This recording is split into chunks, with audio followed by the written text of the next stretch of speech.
Welcome to Families in the Millennium, where we seek to build faith in Jesus Christ through scriptures, the Come Follow Me program, and general conference talks. I'm Cindy.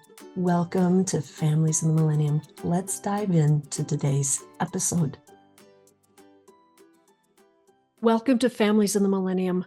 I am so excited and grateful for several of these things that I'm going to be sharing with you today, because we've been hearing really tough things in the news. Look at this.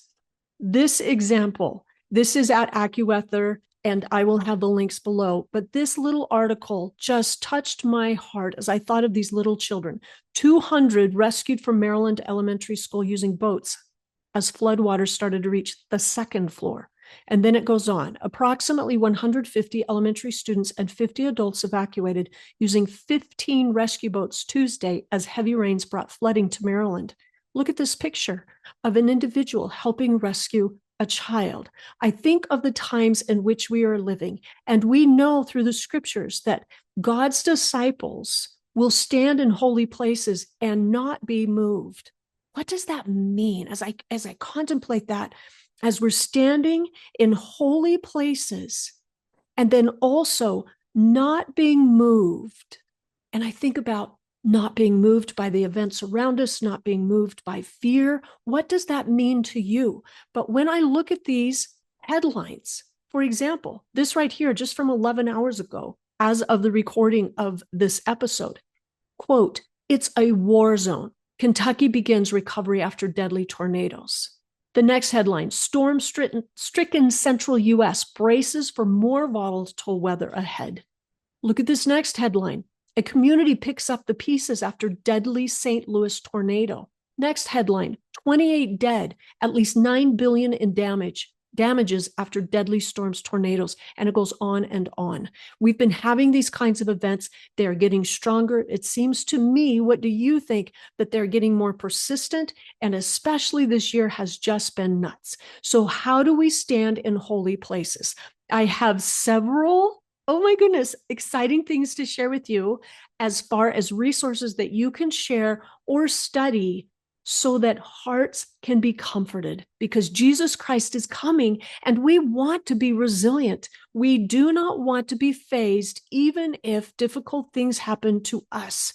We know God keeps his promises, and as we refuse to quit on his son, Jesus Christ, and we continue and stand in holy places, we will be so blessed. So I have to show you these things. And first of all, I haven't mentioned this in a couple of episodes.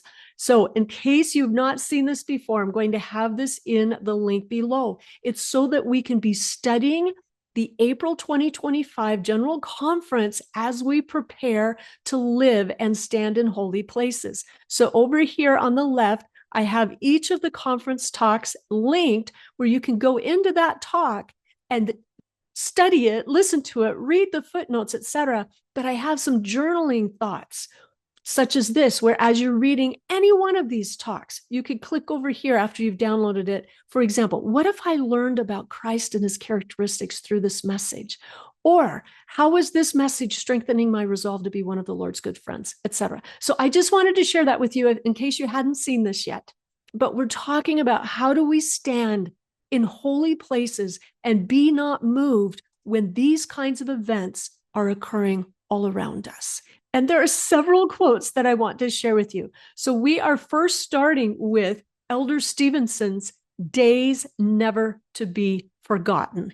And one of the most important things that I found from his talk, besides all of the amazing things that he said, and we've talked about this a number of times at the channel from different perspectives, but this right here has been in my heart and my mind as I've been looking at the weather events recently, where he says, quote, "Upcoming moments will provide members of the church everywhere with increased opportunities to share the glad tidings of the gospel of Jesus Christ," end quote.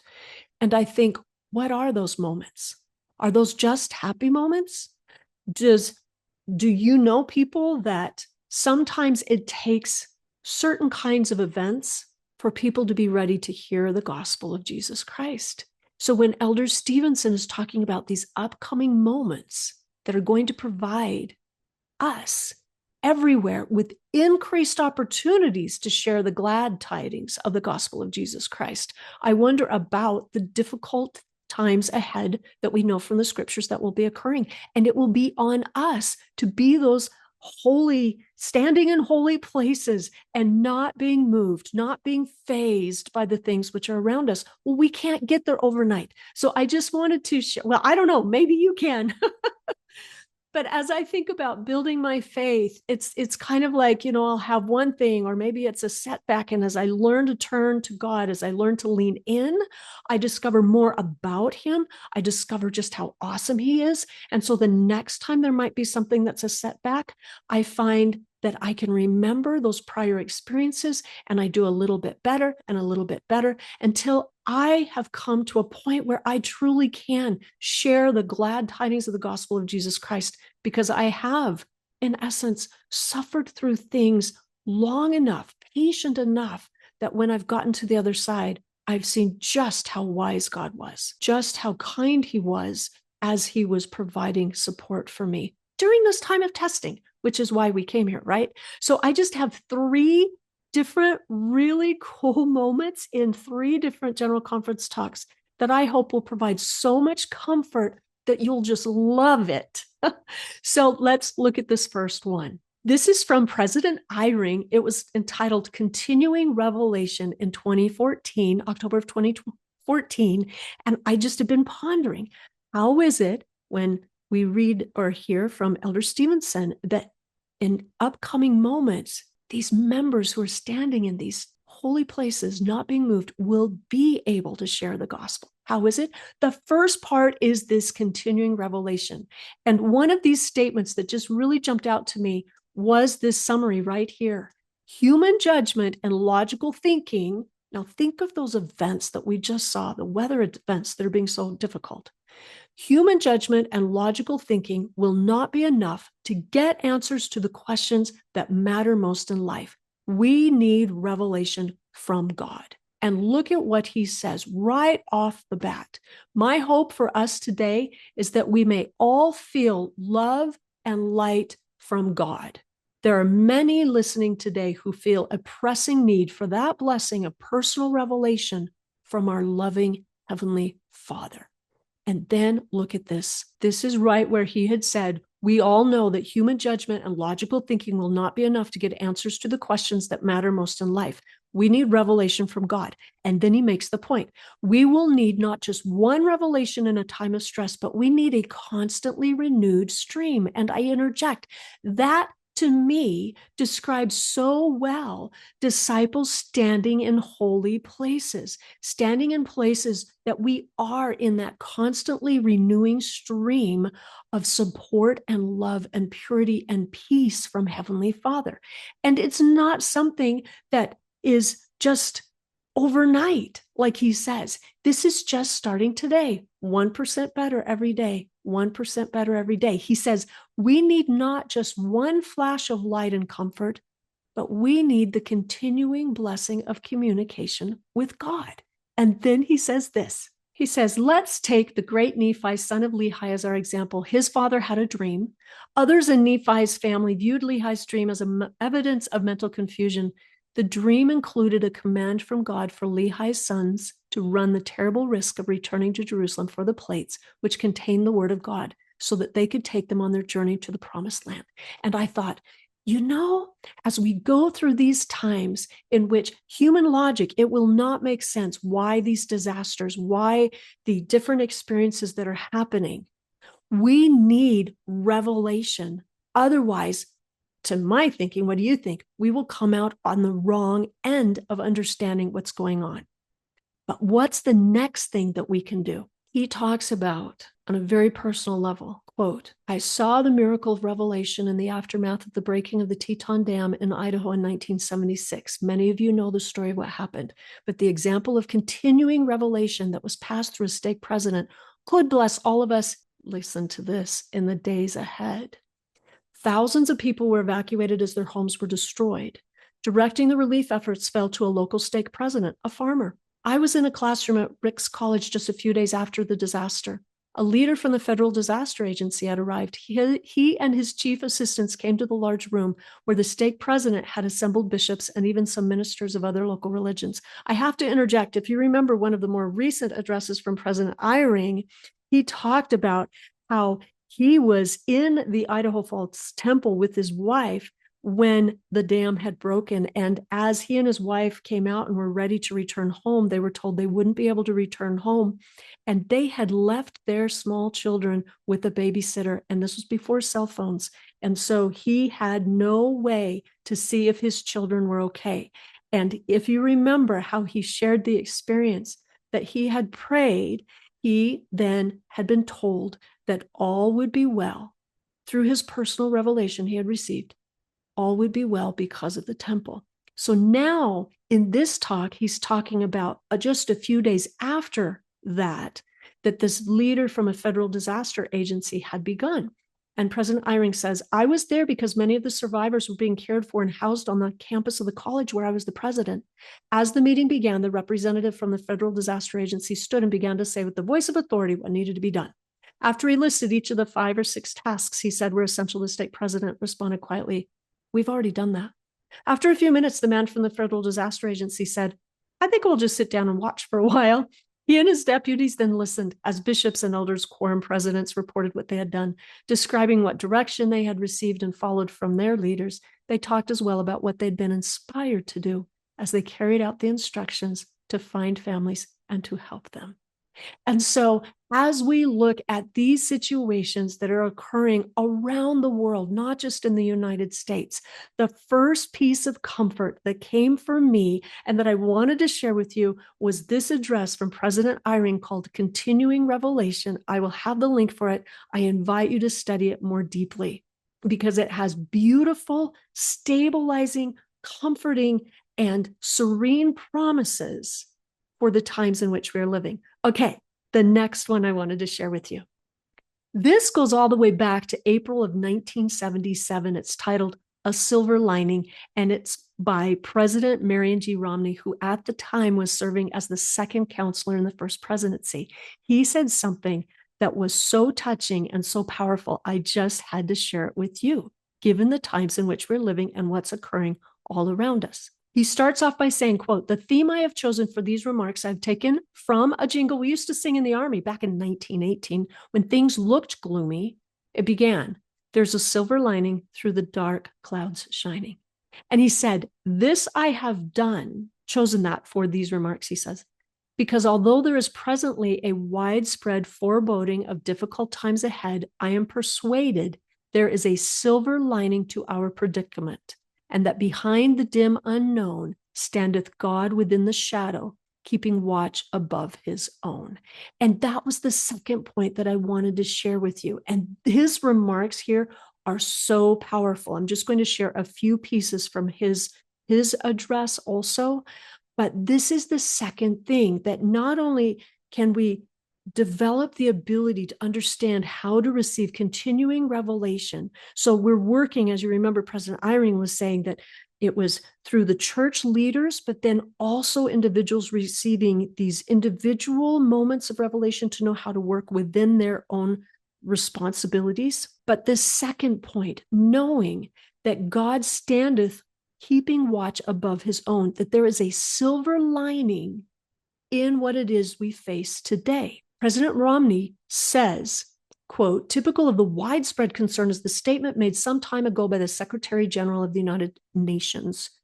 Then quoting him, quote, I do not wish to conceal, he said, my profound concern about the situation which now prevails in the world, a concern which I know to be shared by responsible people everywhere. There's almost a universal sense, and I interject, isn't that kind of how it feels now? A universal sense of apprehension about where the tumultuous developments of our time may take us, a sense of deep anxiety at phenomena which we do not fully understand, let alone control. In all the speculation, much of it depressing about the shape of the future, there recurs a note of helplessness and fatalism, which I find deeply disturbing. This is not a new phenomenon. And I interject, this is so much. What do you think? But this is so much, it seems to me, like what people are talking about, feeling, sensing. I was just speaking with someone today, just a sweet, sweet woman, and she expressed the truth that as she looks at the signs of the times, that there is this feeling of, and I'm trying to remember the word that she used, but maybe not dread, but something similar.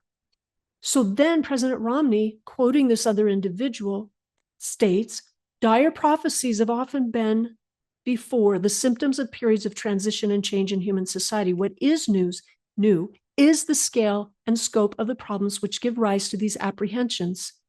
Today, the civilization which is facing such a challenge is not just one small part of mankind, it is mankind as a whole. And I interject, what is it that we are to be doing with the signs of the times, and how do we steady and stabilize those around us?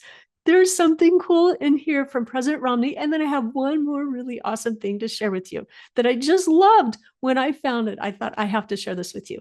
President Romney says, these forecasts are discomforting. They come as no surprise to Latter-day Saints because we know that nearly 150 years ago, the Lord said that the conduct of the inhabitants of the earth, unless reformed, would bring disaster. He diagnosed its cause, predicted its coming, prescribed the means by which it can be avoided.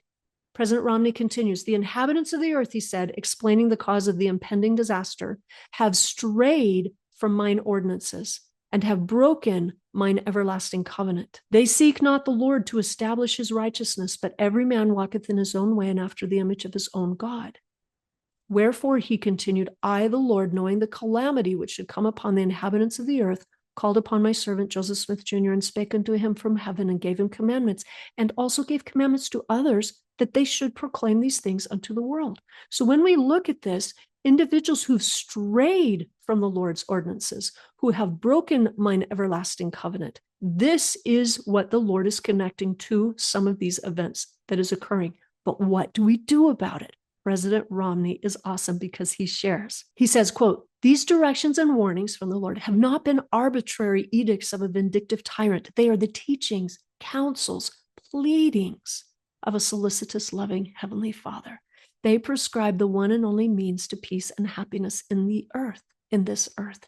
And I think, as I interject, the joy that comes from when we experience peace, and how we cannot experience peace when we're doing those things that trouble peace. And President Romney says, obedience invokes peaceful and beneficent cooperation of the elements. Disobedience may and repeatedly has produced calamity in the form of destructive phenomena. And he says, total disobedience in the days of Noah brought about the deluge. And so President Romney continues on with different ways that we can pick, like picking one thing each day that we could be working on, such as this one, where he says, thou shalt thank the Lord thy God in all things, end quote. And I'm like, how simple is that? That's something that I can immediately start doing, where I can, however it is that I might, maybe I want to put thank you notes all over the house with little stickies as I think of thank you for my refrigerator. Thank you for my shoes. Thank you for my bed. Like, wouldn't that be fun where each person has a little sticky and every day they put a sticky on something else, and all of a sudden you think for everything you label, somebody in the world does not have that, right? So this talk, and you can dive into this one too, is so exciting because he lists these different things that can bring about a silver lining into that which we're experiencing right now. Okay, there's just one more. This one is called She is Not Afraid of the Snow for Her Household. This was given in October of 1976 by the General President of the Relief Society, Barbara B. Smith, who has such a fascinating life if you dive into her studies. But this is what I loved, and I found it so fascinating that she also was speaking about the states that were affected by the Teton flood. And I go back to these 200 people being rescued because of flood waters, and so many of them were children. So be thinking about the small ones amongst us as she then shares this. How can we be ready to help this world, like Elder Stevenson said, that there are going to be these coming events to serve? She says, Quote, my dear brothers and sisters, last July, 6 stake Relief Society presidents visited me in my office. They were all from Idaho stakes affected by the Teton flood. She says they spoke of the labor and love given by thousands of priesthood volunteers and also the service of countless Relief Society women who washed, scrubbed, cleaned, prepared food, cared for children, and performed other essential services for victims of that terrible disaster. She then says, as those sisters spoke, several images came to my mind. I was reminded of one of the beautiful sculptures of the Relief Society's Nauvoo monument, a woman with hands outstretched in an attitude of compassion, typifying the woman described in Proverbs. She stretcheth out her hand to the poor, yea, she reacheth forth her hands to the needy. And so then she goes on to talking about how when she visited the flooded area and what she experienced and the spirit of love and unity. And I think about you and me. Are we ready for the events that we know are coming in the scriptures, especially in the book of Revelation, but in other places in the scriptures? We can point to Doctrine and Covenants 45, and we can point to Doctrine and Covenants 1, and in Matthew, in these different places. Are we ready? Are you and I ready to be able to be the silver lining, because we are not afraid of the snow and we know how to receive continuing revelation? These three addresses just came together and provided for me such an understanding then of Elder Stevenson's talk, that we will have these remarkable events in the future and already here now. But then she says this, the president of the General Relief Society back in October of 1976 says this. She says, first, to help people assess their own progress. And this is simply loving and ministering and nurturing. We don't have to do it all, but we definitely can be friendly to others, and we can help others in our own ministering assignments. And then she talked about the power of understanding basic preparedness principles, which I'm not going to go over these with you right now. You can look these up in this article. And again, I'll have the link below. But the wisdom of this, of having these different kinds of preparedness items, super important. And Elder Bednar, if you remember a few years back, he said, you know, people think, oh, we're not talking about that anymore, so we must not need it anymore. And he said, wrong. And he talked about how it's actually there as we go and listen to these. But this I found so fascinating, this right here. We sometimes, or maybe, I don't know, maybe you don't, but sometimes I'll think in the past, I've thought about preparedness being a temporal thing. And yet we know that to the Lord, all things are spiritual. Look at this, as she says, quote, as each sister participates in welfare, or in other words, our outstretched hands to serve others during times of deep need, she says, we feel added blessings can come into our life as conceptualized by the Relief Society Nauvoo Monument to Women. And look at this promise. She will be blessed spiritually. And she says, it is my prayer that the preparations of the women of the church in the area of home production and storage will enable us to be generous with our substance if needed, and bring a greater security to individuals and families, so that we might be as the virtuous woman of old who was not afraid of the snow of adversity for her household. So when I go to Elder Stevenson's talk, and he says, upcoming moments will provide members of the church everywhere with increased opportunities to share the glad tidings of the gospel of Jesus Christ. What better way to do that than to be that person with outstretched hands, not afraid of the snow of adversity, knowing that there are silver linings in all things, especially as we then are experienced in continuing revelation. So, my dear friends, as I look at the church's website and it says, God knows you and loves you, each is a beloved child of God. And as I look at these different events that are happening, where, for example, it's called a war zone, Kentucky beginning recovery after deadly tornadoes. And that's just one of a variety of places where this just in the last week has been happening. We can be the individuals that Elder Stevenson is talking about, where we will have that opportunity everywhere to be able to serve and to be the Lord's hands, and indeed to witness that God knows and loves each of his children, and that we as God's disciples can stand in holy places, not be moved, and be able to be what God needs us to be. What do you think? What have you been noticing? What are your thoughts? I would love to know. And then when I see your names in the comments, I can pray for you by name. Okay, that's all for now. In seeing these different weather events, it's just been so on my mind. How can we help? When can we do? It really seems to come down to me that as we prepare by receiving continuing revelation, we see the silver linings by the things that we can be doing. We are not afraid of the snow of adversity, and that we truly can help a world be prepared for the second coming of Jesus Christ. Okay, I will talk to you later at the next episode. If you feel like this episode can help someone, please, by all means, share, and especially put an arm around someone today to help them know they matter. I'll see you at the next episode. Bye.